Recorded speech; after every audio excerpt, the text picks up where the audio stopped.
প্যারা হাজিরিন, ওমর ইবনুল খাত্তাব রাদিয়াল্লাহু তাআলা আনহু চিঠি লিখলেন, নীলনদকে বললেন, ও নীলনদ, আমি মুসলমানের পক্ষ থেকে খলিফা ওমর বলেছি,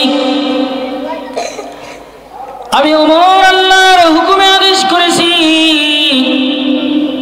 তুমি যদি দুনিয়ার জমিনে আল্লাহর হুকুমে উদিত হও তাহলে চিঠি পাওয়ার সঙ্গে সঙ্গে উদিত হয়ে যাইবা। আর যদি কোন প্রতিমা বলি দেওয়ার কারণে উদিত হও, যদি কোন জিন্নিয়াতের হুকুমে পতিত হও, যদি কোন জড় পদার্থের কারণে পতিত হও, তাহলে তোমার মতো কুলাঙ্গার নীলনদ মিশরের মধ্যে কোনো প্রয়োজন নাই।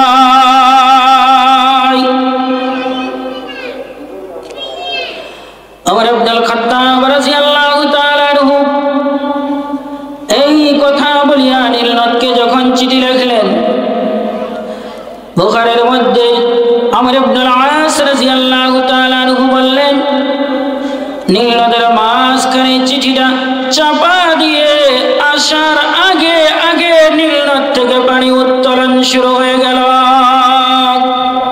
আমি কোরআনুল কারীমের সূরাতুল ফুরকানের 23 নম্বর আয়াত কারিমা তিলাওয়াত করেছি। আল্লাহ তাআলা যদি তৌফিক দান করেন, কিঞ্চিত সময় আলোচনা করে বিষয়বস্তু বুঝিয়ে দেওয়ার চেষ্টা করব। আমা তাওফীকি ইল্লা বিল্লাহ। সূরাতুল ফুরকানের 63, 62, 64, 65 পাঁচটি আয়াতে আল্লাহ তাআলা আল্লাহর প্রিয় বান্দাদের গুণ বর্ণনা করেছেন। আল্লাহ তাআলা কোরআনের বিভিন্ন জায়গায় বিভিন্নভাবে গুণ বর্ণনা করেছেন। এখানে রব্বে করিম 11টি গুণ বর্ণনা করেছেন। এই 11টি গুণ যদি আমার আপনার মধ্যে থাকে তাহলে আমরা বুঝতে পারব আমরা আল্লাহর প্রিয় বান্দা। আল্লাহর প্রিয় বান্দা যারা, তাদের এই 11টি গুণ অনিবার্য। 11টি গুণ। 1 নম্বর হচ্ছে, আল্লাহর প্রিয় বান্দারা যখন দুনিয়ার জমিনে চলাফেরা করবে, নম্রভাবে চলাফেরা করবে, অহংকার করবে না। 2 নম্বর গুণ হচ্ছে, আল্লাহর প্রিয় বান্দাদের সাথে যদি অন্য কোন জাহেল মূর্খ লোকেরা ঝগড়া সৃষ্টি করতে আসে, কটু কথা বলে, তখন তাহারা প্রতি উত্তরে বলে দেয় কওলু সালামা, আমরা ঝগড়া চাই না, শান্তি চাই। 3 নম্বর গুণ, আল্লাহর প্রিয় বান্দাদের 3 নম্বর গুণ, তাহারা রাত্র অতিবাহিত করে, কখনো সিজদা করে, কখনো রব্বে করিমের দরবারে কিয়াম করে, অর্থাৎ গোটা রাত্র তাহারা আল্লাহর তাসবিহ করে, জিকির করে কাটিয়ে দেন। ইবাদুর রহমানের 4 নম্বর গুণ, আল্লাহর প্রিয় বান্দারা রব্বে করিমের দরবারে তাদের গুনাহ মাফের জন্য দোয়া মাংতে থাকে। 5 নম্বর গুণ, ইবাদুর রহমানের আল্লাহ তাআলা তাদেরকে যে সম্পদ দান করেছেন, এই সম্পদ থেকে ব্যয় করতে কার্পণ্য করে না। 6 নম্বর, এই সম্পদ অপচয় করে না। 7 নম্বর, তারা মাঝামাঝি অবস্থান থাকে। 8 নম্বর গুণ, ইবাদুর রহমান আল্লাহর খাস বান্দারা আল্লাহ ব্যতীত অন্য কাউকে ডাকে না, আল্লাহর সাথে অন্য কাউকে শরীক করে না। 9 নম্বর গুণ ইবাদুর রহমান, তাহারা অন্যায়ভাবে কাউকে হত্যা করে না।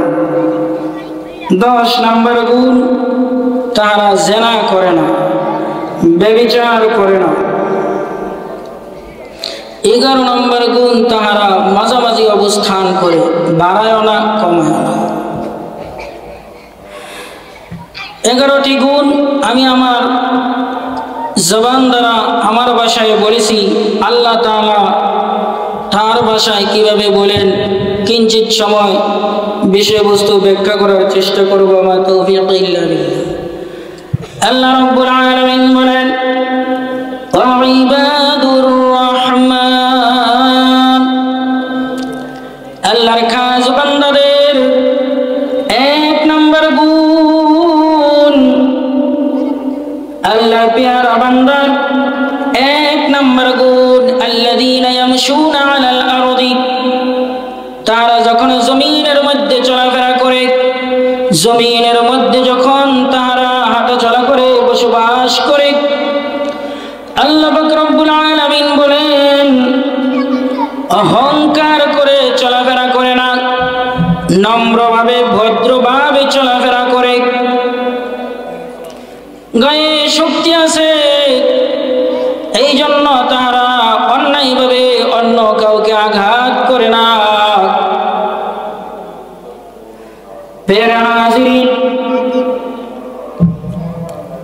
ইবাদুর রহমানের 2 নম্বর গুণ, যখন নাকি জাহিল মূর্খরা তাদের সাথে কথা কাটাকাটি করে, গায়ে পাড়া দিয়ে ঝগড়া করার চেষ্টা করে,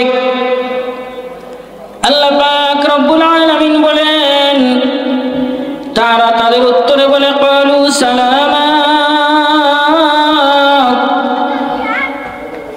শান্তির বাণী শোনা চলে আসে। ইবাদুর রহমান 3 নম্বর গুণ, আল্লাহ তাআলা বলেন ওয়াল্লাযীনা ইয়াবিতুনা লিরাব্বিহিম সুজদান ওয়া কিয়ামা, আল্লাহর প্রিয় বান্দারা কখনো রাত্র অতিবাহিত করে সিজদারত অবস্থায়, আবার কখনো রাত্র অতিবাহিত করে কোরআন তিলাওয়াতরত অবস্থায়, আবার কখনো রাত্র অতিবাহিত করে জিকির আজকার করে, তাসবিহ তাহলিল করে। রব্বে কারীম বলে এরা আমার খাস বান্দা। এখন প্রশ্ন হচ্ছে ইবাদুর রহমান রাত্র অতিবাহিত করে সিজদারত অবস্থায়, কোরআন তিলাওয়াতরত অবস্থায়, কোরআন তিলাওয়াতরত অবস্থায়, সিজদারত অবস্থায়, জিকিররত অবস্থায় যদি তারা রাত্র অতিবাহিত করে, তাহলে তাদের লাভ কি? এ সম্পর্কে হাদিসে কুদসি বুখারী শরীফের 6502 নম্বর হাদিস, এই হাদিসের মধ্যে এসেছে রব্বে কারীম বলেন আমার বান্দাদের মধ্যে কিছু বান্দা আছে রাত্র যখন গভীর হয়, মা সন্তান নিয়ে ঘুমিয়ে যায়, সন্তান যখন মা অথবা বাবার বুকে ঘুমিয়ে যায়, বিবি স্বামী নিয়ে ঘুমিয়ে যায়, স্বামী বিবি নিয়ে ঘুমিয়ে যায়, বনের পশু পাখিগুলি তাদের ছানা নিয়ে ঘুমিয়ে যায়। আল্লাহ পাক রব্বুল আলামিন বলেন তখন আমার একদল বান্দা আছে, আমার এই বান্দারা কখনো আমাকে নক করে জিকিরের মাধ্যমে, কখনো আমাকে নক করে তিলাওয়াতের মাধ্যমে, কখনো আমাকে নক করে তাসবিহ তাহলিলের মাধ্যমে। আল্লাহ রাব্বুল আলামিন বলেন আমার এই বান্দারা আমার কাছে এত প্রিয় হয়ে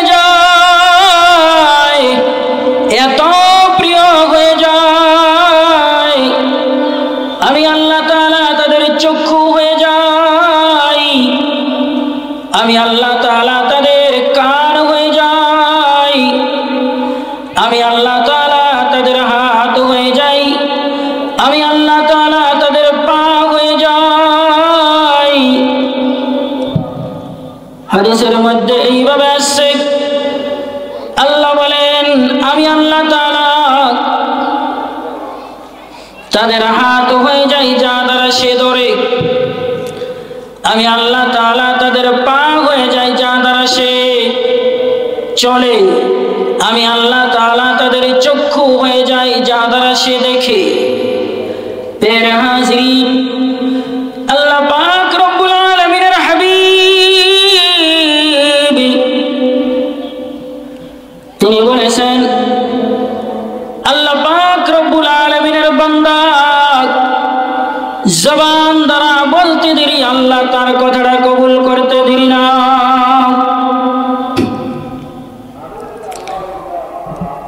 এবার আল্লাহ পাক রব্বুল আলামিন বলেছেন, পা হয়ে যায়, জবান হয়ে যায়, হাত হয়ে যায়, চক্ষু হয়ে যায়। এটা বাস্তবে নেওয়ার প্রয়োজন আছে কিনা? আমরা যদি একটু সাহাবীদের দিকে তাকাই, খলিফাতুল মুসলিমিন হযরত ওমর ইবনুল খাত্তাব রাদিয়াল্লাহু তাআলা আনহু, তিনার খেলাফত যুগে নীল নদের পানি শুকায় গিয়েছিল, শুকায়া। তখনকার সময় মিশরের ঢেউরি ছিলেন,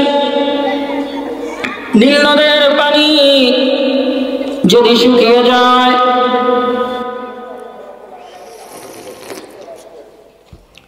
শুকিয়ে গেলে একজন সুন্দরী পরমা রমণীকে বলি দিতে হয়।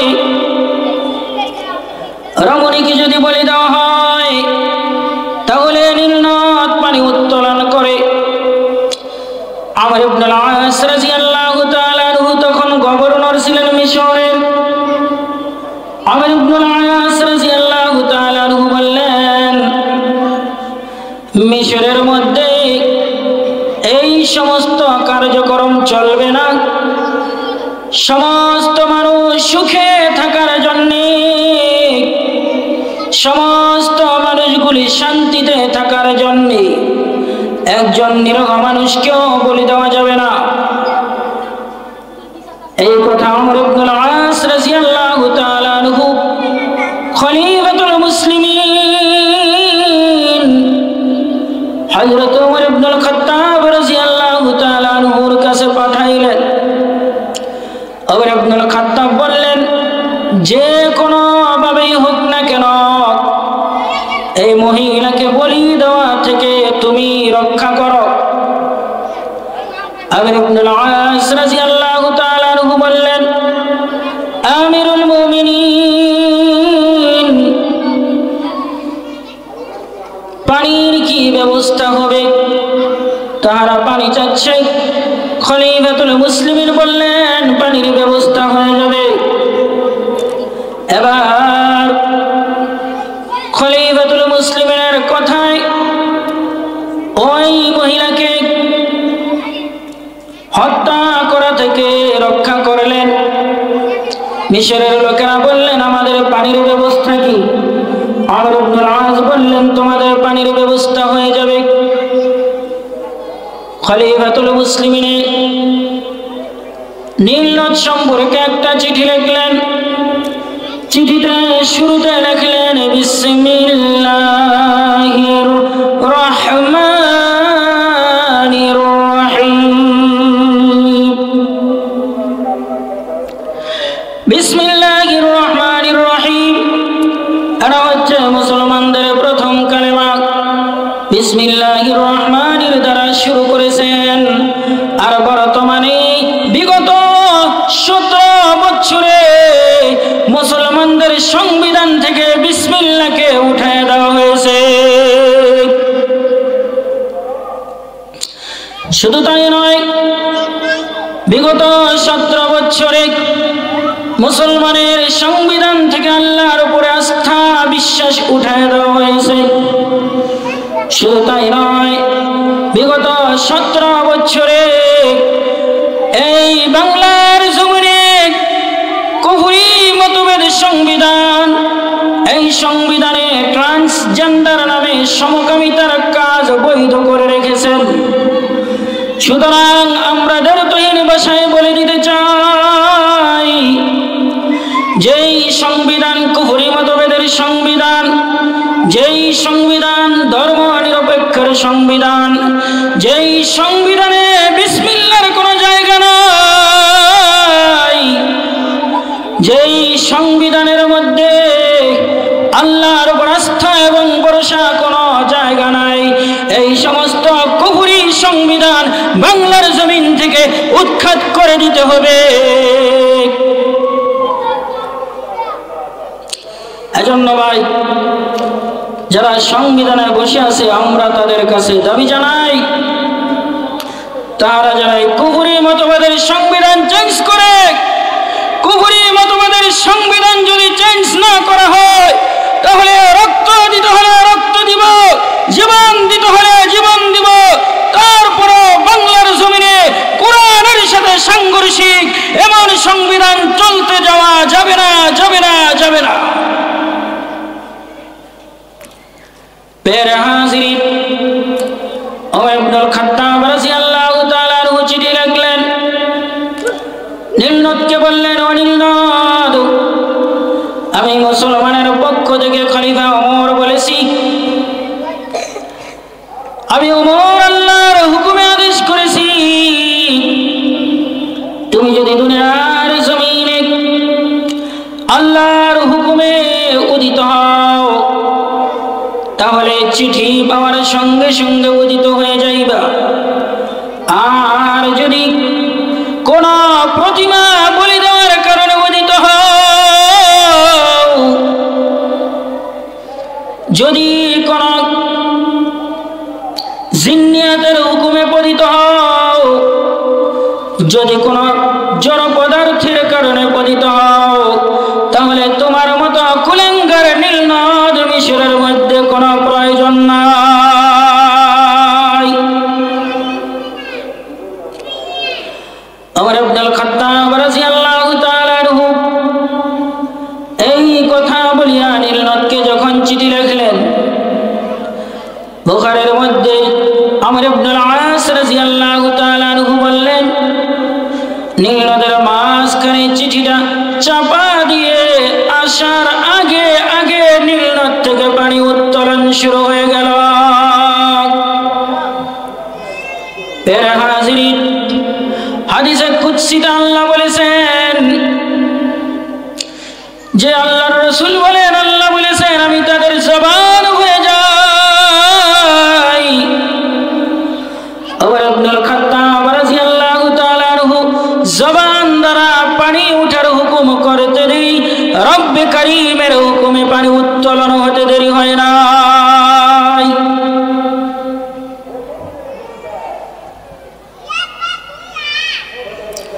দুই নম্বরে আসুন, আল্লাহ পাক রব্বুল আলামিন বলেন আমি তাদের চক্ষু হয়ে যাই, চক্ষু। এটাও সাহাবীদের জীবনী থেকে নিয়ে নেই। খলিফাতুল মুসলিমিন, ইসলামের প্রথম খলিফা হযরত সিদ্দিক আকবর রাদিয়াল্লাহু তাআলা আনহু, তিনি একদিন মসজিদের নববীতে বসে আছেন। এমন সময় হযরতে জিবরাইল আগমন করলেন। জিবরাইল আগমন করে বললেন, ও ভাই আবু বকর, তুমি বলো তো দেখি এখন জিবরাইল কোথায় আছে? সিদ্দিক আকবর রাদিয়াল্লাহু তাআলা আনহু কিছুক্ষণের জন্য এখানে বসলেন, মুরাক্কাবায় বসলেন। মুরাক্কাবায় বসিয়া মুহূর্তের মধ্যে সাত আসমান ঘুরিয়ে ফেললেন, সাত জমিনে তালাশ করলেন, আরশে আজিমের মধ্যে তালাশ করলেন, সিদরাতুল মুনতাহার মধ্যে তালাশ করলেন, জান্নাতের মধ্যে তালাশ করলেন, জাহান্নামের মধ্যে তালাশ করলেন, কোথাও জিবরাইলকে পায় না। এবার সিদ্দিক আকবর রাদিয়াল্লাহু তাআলা আনহু মনে মনে ভাবতেছেন ঘটনা কি, কোথাও কেন জিবরাইলকে পাই না। এই বলিয়া হঠাৎ করে সিদ্দিক আকবর রাদিয়াল্লাহু তাআলা আনহু চিন্তা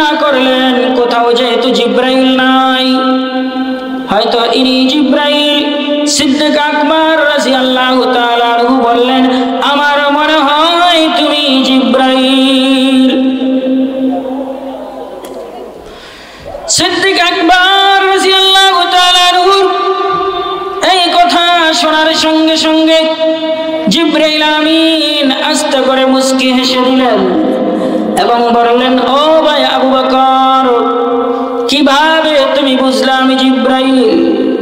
আবু বকর বলেন, কিছুক্ষণের মধ্যে আমি 7 আসমানের মধ্যে তালাশ করলাম, কোথাও তোমাকে পাই নাই।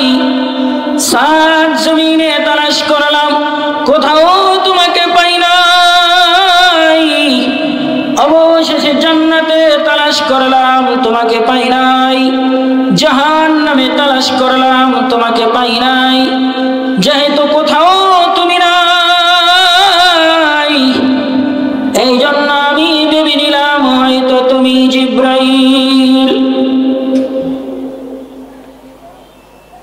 আল্লাহর রাসূল বলেছেন, হাদিসে কুদসিতে আল্লাহ বলেছেন, আমি তাদের চক্ষু হয়ে যাই।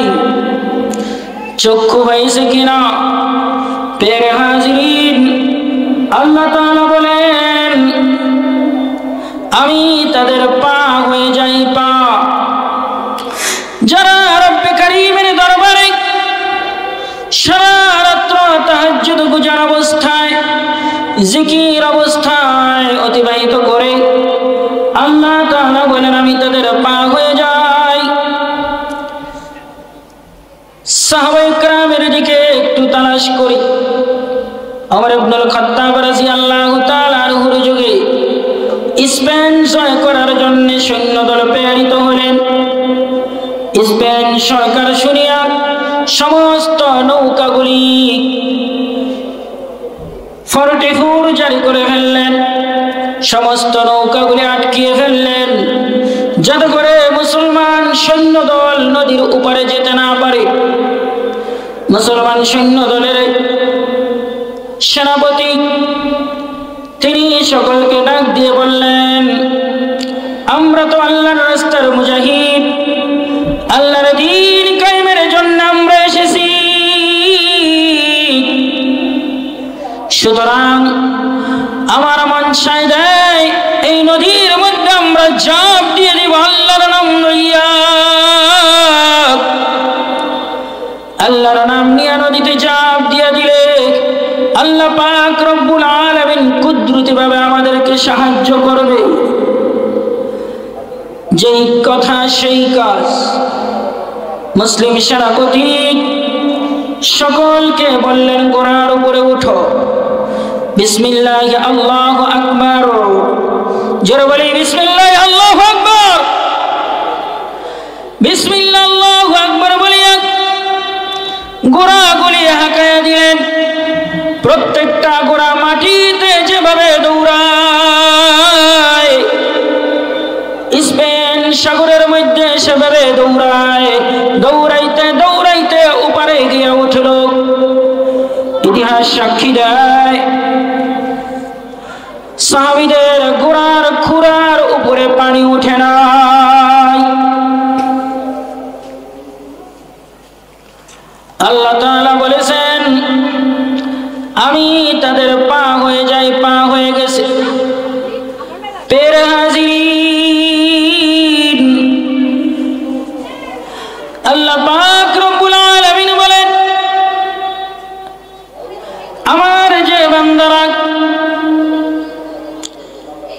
রাত্রে কিয়াম করে, কখনো সিজদারত থাকে, কখনো দাঁড়ানো অবস্থায় থাকে, আল্লাহ বলেন আমার এত প্রিয় হয়ে যায়, এত প্রিয় হয়ে যায়, আমি আল্লাহ তাআলা তাকে আমার বানায় নি। এই হচ্ছে ইবাদুর রহমানের 3 নম্বর গুণ। আল্লাহ বলেন ইবাদুর রহমানের 3 নম্বর গুণ, والذين يقولون ربنا اصرف عنا عذاب جهنم إن عذابها كان غراما। ইবাদুর রহমানের 3 নম্বর গুণ। আল্লাহ তাআলা বলেন আমার এই খাস বান্দারা তাদের নেক কাজের উপরে ভরসা করে বসে থাকতে পারে না। তারা রব্বে কারীমের দরবারে দোয়া মাঙ্গে, জাহান্নাম থেকে মুক্তি চাই এই বলিয়া রব্বানা সরিফ আন্না আযাব জাহান্নাম ইন্না আযাবাহা কানা গরামা। যাই আল্লাহ আমাদেরকে জাহান্নামের আগুনে পোড়ায়ো না। জাহান্নাম কতই না ভয়ঙ্কর বস্তু, আবাসস্থল হিসেবে জাহান্নাম অত্যন্ত নগণ্য। এই বলিয়া তাহারা আল্লাহর দরবারে কান্নাকাটি করতে থাকে। জাহান্নাম কত ভয়ঙ্কর জানুনি। তিরমিজি শরীফের হাদিসের মধ্যে আছে, রাসূল সাল্লাল্লাহু আলাইহি ওয়াসাল্লাম ইরশাদ করেছেন, জাহান্নামের কিনারা থেকে ভারী একটা পাথর নিক্ষেপ করে এই পাথরটা জাহান্নামের তলদেশে যাইতে 70 বছর লাগবে।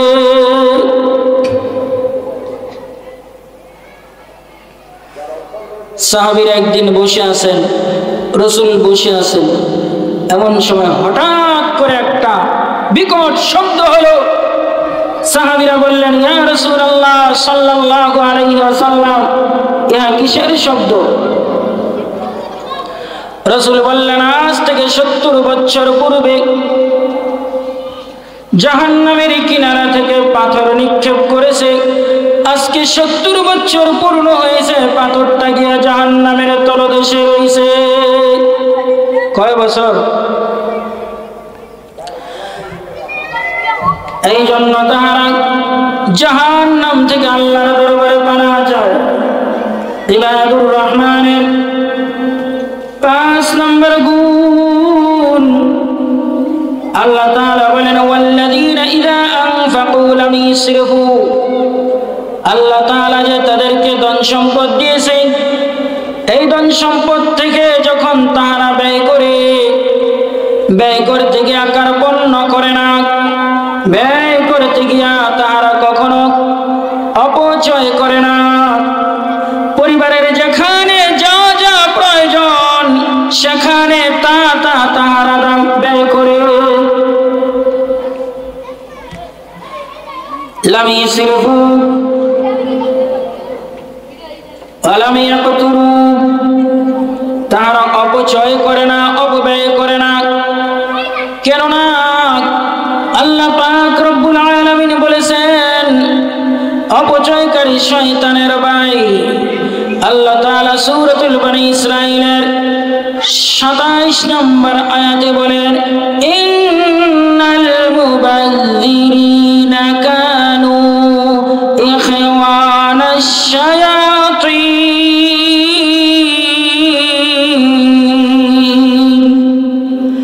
নিঃসন্দেহে অপচয়কারী শয়তানের ভাই। সূরাতুল আরাফের আয়াতের মধ্যে বলেন, তাকুলু, তোমরা খাও, অশরাবু, পান করো, লা তুসরিফু, অপচয় করিও না। কারণ অপচয় যদি করো শয়তানের বন্ধু। আল্লাহ পাক রব্বুল আলামিন বলেন, ইন্না কাইদাশ শাইতানা লিরাব্বিহি কাফুরা। ওয়াকানা শাইতানু লিরাব্বিহি কাফুরা। অন্য জায়গায় বলেন, ইন্না কাইদাশ শাইতানা লিরাব্বিহি কাফুরা। শয়তান তার রবের অতি অকৃতজ্ঞ। আমরা বিভিন্নভাবে আমাদের সম্পদগুলো অপচয় করি। আমরা নাট্য মঞ্চের প্যান্ডেলের মধ্যে আমাদের সম্পদ অপচয় করি। আমরা নর্তকীদের, নাচনেওয়ালাদের নাচ দেখিয়ে সম্পদ অপচয় করি। আমরা বিভিন্ন হারাম কাজে সম্পদগুলি ব্যয় করি। আর এই সমস্ত হারাম কাজে যেই সম্পদ ব্যয় করা হয়, প্রয়োজন ছাড়া, প্রয়োজনের অতিরিক্ত যেই সম্পদগুলি ব্যয় করা হয়, সেগুলিকে বলা হয় অপচয়। আল্লাহ তাআলা অপচয় করতে নিষেধ করেছেন। আল্লাহ বলেন, আমার খাস বান্দারা কখনো তাদের সম্পদ অপচয় করে না।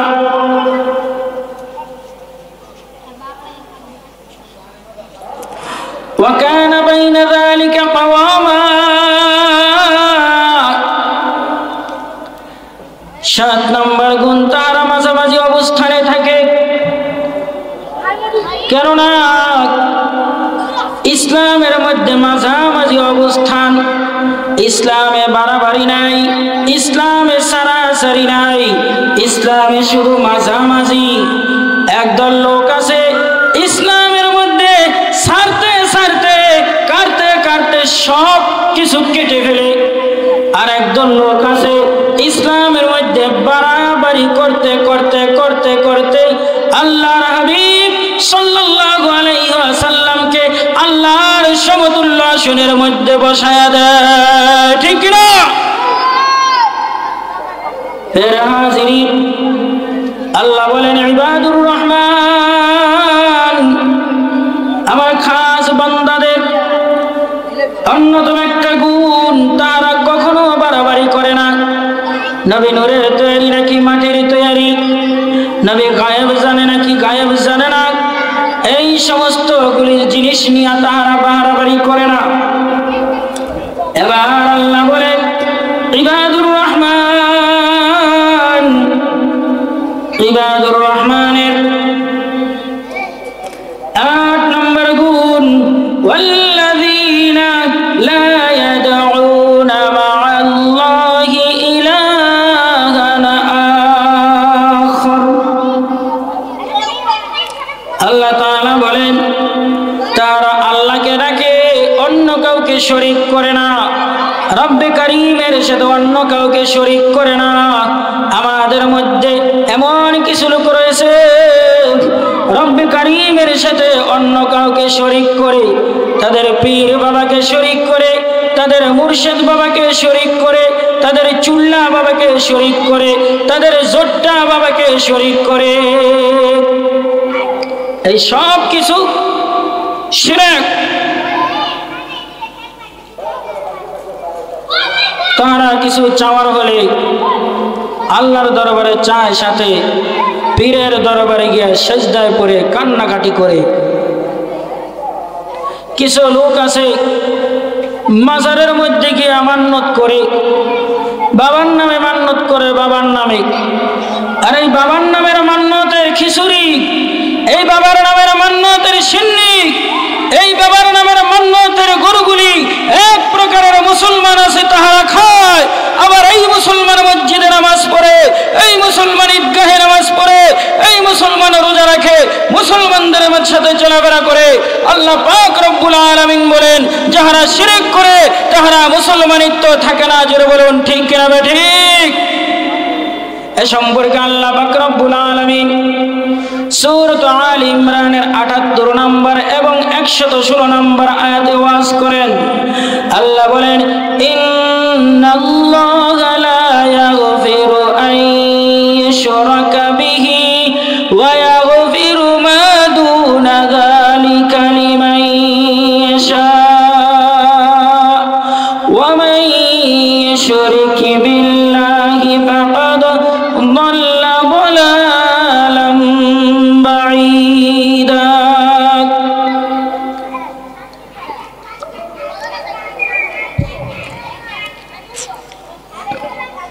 আল্লাহ তাআলা বলেন শিরক ব্যতীত যত প্রকারের গুনাহ আছে সমস্ত গুনাহ আল্লাহ মাফ করে দিবেন, একমাত্র শিরক মাফ করবেন না। কেন? আল্লাহ আয়াতে বলেন শিরক হচ্ছে পথভ্রষ্ট। অন্য আয়াতে আল্লাহ বলেন শিরক হচ্ছে অত্যন্ত বড় গুনাহ, যেই গুনাহ তওবা ছাড়া মাফ হয় না, তওবা ছাড়া মাফ হয় না। এখন প্রশ্ন হতে পারে শিরককারীদের স্থান কোথায়? আল্লাহ পাক রব্বুল আলামিন অন্য আয়াতে বলেন ওয়া মান ইউশরিক বিল্লাহি ফাকাদ হারামাল্লাহু আলাইহিল জান্নাতা ওয়া মাআওয়াহুন নার। আল্লাহ পাক রব্বুল আলামিন বলেন ওয়া মান ইউশরিক বিল্লাহ, যারা আল্লাহ পাক রব্বুল আলামিনের সাথে অন্য কাউকে শিরক করে, আল্লাহ পাক রব্বুল আলামিন বলেন তাদের জন্য আল্লাহর তৈরি জান্নাত হারাম। এখন আমরা আয়াত শিরক করে তাদের জন্য আল্লাহর তৈরি জান্নাত হারাম। তাহলে হাশরের ময়দানে তাহারা যাবে কোথায়? আল্লাহ পরের শব্দে বলেন ওয়া মাআওয়াহুন নার, তাদের স্থান হচ্ছে জাহান্নামে। কোথায় ভাই? জাহান্নামে। আমাদের মধ্যে এমন বহু লোক আছে, আমরা নামাজ পড়ি, হজ করি, রোজা করি, যাকাত দেই, তাহাজ্জুদ পড়ি, পর্দা করি, এত কিছু করার পরও আমরা জান্নাতে যেতে পারবো না, শুধু খালি শরীক করার কারণে কোন দিক দিয়ে যে শিরক হয়ে যায় বলতেই পারি না। এমন হয় না? এমন হয়। এজন্য ভাই শিরক থেকে বেঁচে থাকতে হবে। বড় বড় 7টি গুনাহ রয়েছে। হযরত আবু হুরায়রা রাদিয়াল্লাহু তাআলা আনহু থেকে বর্ণিত, আবু হুরায়রা রাদিয়াল্লাহু তাআলা আনহু বলেন, 7টি ধ্বংসাত্মক বস্তু থেকে বেঁচে থাকো রাসূল বলেছেন। 1 নাম্বার আল ইশরাকু বিল্লাহ, আল্লাহর সাথে শরীক করা। 2 নাম্বার ওয়াসসিহরু, জাদু করা। 3 নাম্বার ওয়াকাতলুন নাফসি, অন্যায়ভাবে কাউকে হত্যা করা। প্রিয় হাজিরিন, 4 নাম্বার যুদ্ধের ময়দান থেকে পলায়ন করা। 5 নাম্বার শরাব পান করা। প্রিয় হাজিরিন, 6 নাম্বার সতী সাধবী যে নারী রয়েছে, সতী সাধবী মহিলাদের বিরুদ্ধে অপবাদ দেওয়া। এই সমস্ত ধ্বংসাত্মক বস্তু থেকে আমাদেরকে বেঁচে থাকতে হবে। যদি আমরা এই সমস্ত ধ্বংসাত্মক বস্তু থেকে বেঁচে না থাকি, আমরা নামাজি হতে পারি, আমরা হাজি হতে পারি, আমরা গাজী হতে পারি, আমরা শহীদ হতে পারি, যাই কিছু হই না কেন আল্লাহর তৈরি জান্নাতে যাইব তো দূরের কথা, আল্লাহর তৈরি জান্নাতের ঘ্রাণও পাওয়া যাবে না।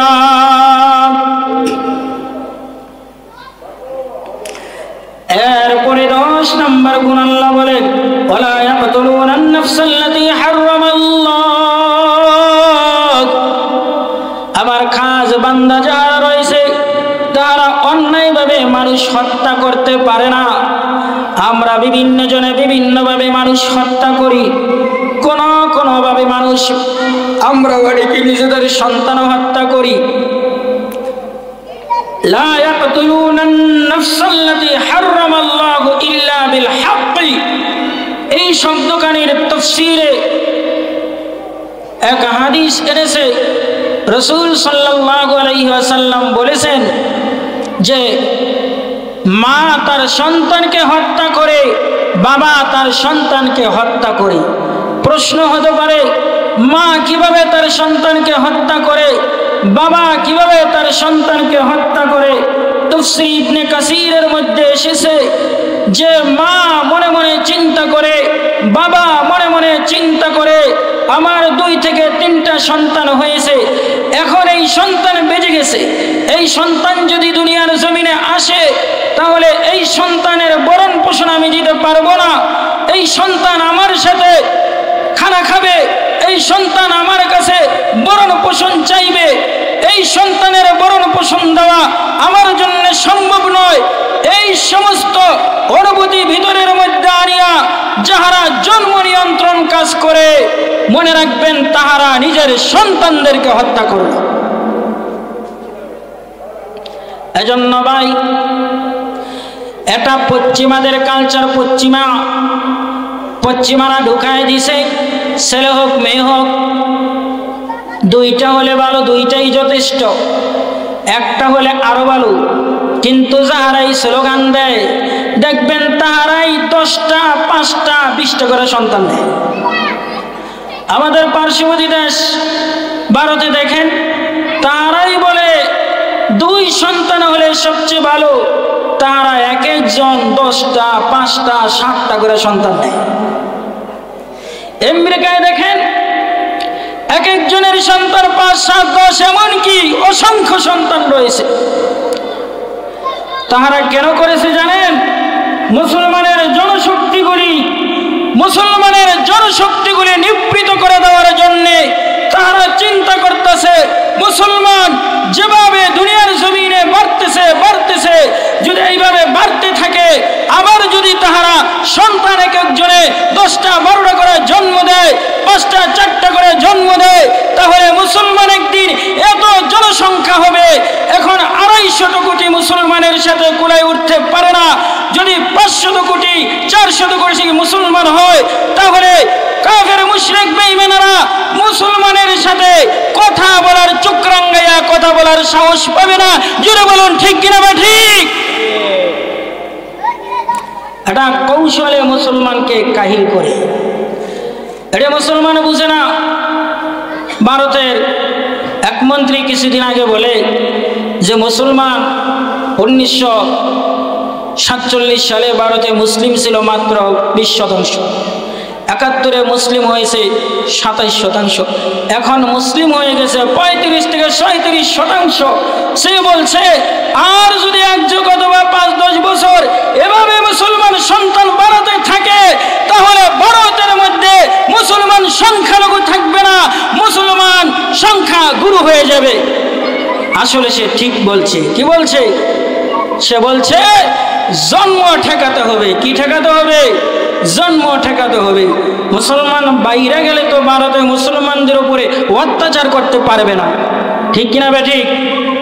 পেরে হাজিরি, এজন্য সন্তানদেরকে হত্যা করা যাবে না। শুধু তাই নয়, আমরা অনেক সময় সাধারণত ঝগড়ার কারণে মানুষ হত্যা করি। মানুষ হত্যা করা কুফরি। কি ভাই? কুফরি। আমরা তাবলীগের মধ্যে 2 দল।